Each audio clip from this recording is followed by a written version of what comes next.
So that's one of our old stories. That's a Moshop story, an old Moshop legend, as some people call it. Nice story.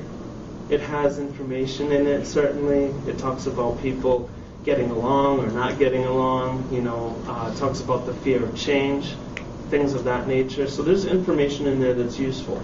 But one thing that it does record that I think a lot of people up to this day have had a hard time giving credit for is it records the time that we walked to what is now an island before the glaciers melted fully, before they fully receded and the ocean levels rose and filled in what used to be the valleys that people would have lived in. So that what you see today for the islands in this region, those would have been the hilltops. And the ocean was miles and miles out. So that's an oral tradition going back 12, 13, possibly 14,000 years. It's interesting. There's oral traditions about mammoths and how people hunted mammoths. There's oral traditions in this area about the short-nosed bears. I mean, these are animals that are no longer in existence. And how would we have stories about things that don't exist unless we had been there to observe them and had maintained a cohesive, continuing culture in order to pass those stories on? Because otherwise they would have ended. And of course today, people look at some of the old stories like Beowulf, and they talk about the importance of that story. And there's even question as to how old that story is. But when you start thinking about stories that are being told in this area right now within Native communities that go back thousands and thousands of years before that story was ever thought of, or before historical events brought that story out, it's impressive and it's interesting. And it's a hugely untapped resource for people who are studying culture, at least the culture in this region.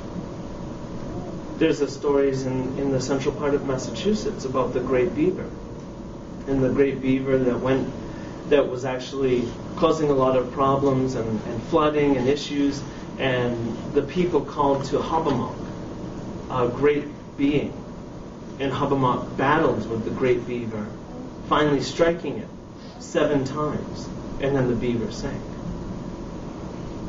And there's a hill to this day that, like the colonial English settlers that were moving westward, encountered the Pocumtuck people of western Massachusetts and heard about that story and realized that, oh, that hill over there is what's referred to as the Great Beaver, the one that Hobomok fought. Well, geologists have studied that area and realized that there was an internal huge lake similar to the size of Lake Champlain that existed in central western Massachusetts. And all of a sudden, something happened, most likely an earthquake, and the dam broke, and that lake just flooded all the way down to Connecticut and beyond, and suddenly went away, revealing those valleys and those hills and all. And so that's actually something that occurred slightly after the glacial retreat past that area. That was a glacial lake in the hills. So there's actually record and story maintained in those cultures in western Massachusetts of the actual geological activity that caused the release of that water. You know, the 7 strikes is probably the earthquakes and the aftermaths.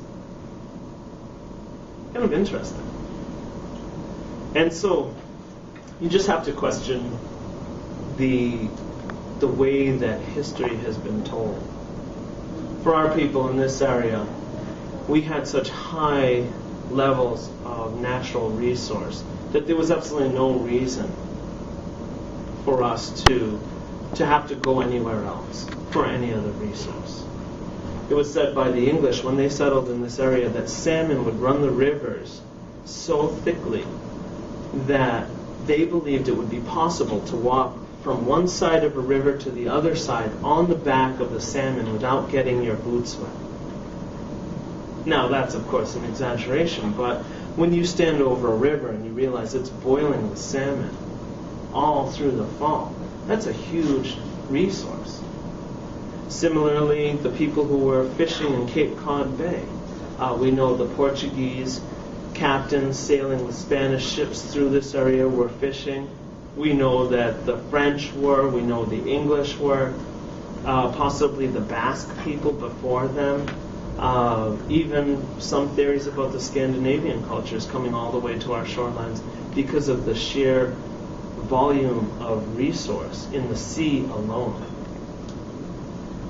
The late 15, early 1600s, the island of Shoal off of Maine coast was a huge fish processing island. All people did there, day after day, year after year, was to catch as much fish as they could and then lay it on the beaches and salt it and then ship it out. And, a lot of it went to Spain because it was very inexpensive food for slaves. But it was being processed here in the 1500s for that purpose alone. So you can imagine, the natural resources available just in the sea that would bring people all the way across the ocean just to get fish, let alone everything else.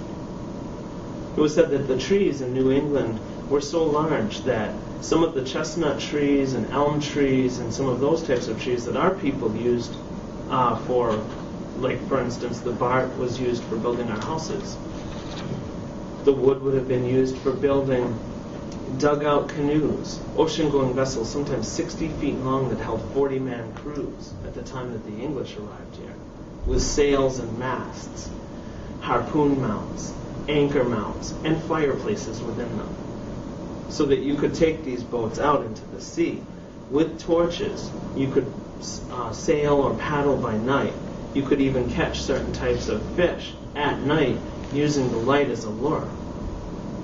And of course, you fed your torches with whale oil. Whales being something that was so abundant in this area that people would go out, harpoon the whales, drag them to the shore, process the blubber into oil, which was then used for cooking. It was used as a trade commodity, as well as being used for torches and other lighting implements. The meat would have been sliced very thinly. It was said that the European people, when they sailed along like the English, they saw women falling to task cutting the meat off of the whale in large L-shaped pieces, setting them over spits, long spits on large racks, and then smoking the meat for 3 days to dry it out so they could store it. Other people observed Wampanoag women going to their large baskets, taking a piece of smoked whale meat out, cutting a piece from it, setting it in a soup, and then boiling it, and then siphoning off the oil for use in other things like frying bread. And the meat itself would have been cooked down, vegetables added, and a nice soup was gotten from it. So, if you're going out in the ocean, in these large ocean-going vessels, to get natural resources, when you don't even necessarily need to go for them specifically, because there's so many other natural resources around, it shows a complexity. It shows that people were going for not only what was available, but what they liked. And they were also choosing and picking what was good for different seasons, not only because it was abundant and easy, but it was also good for the body.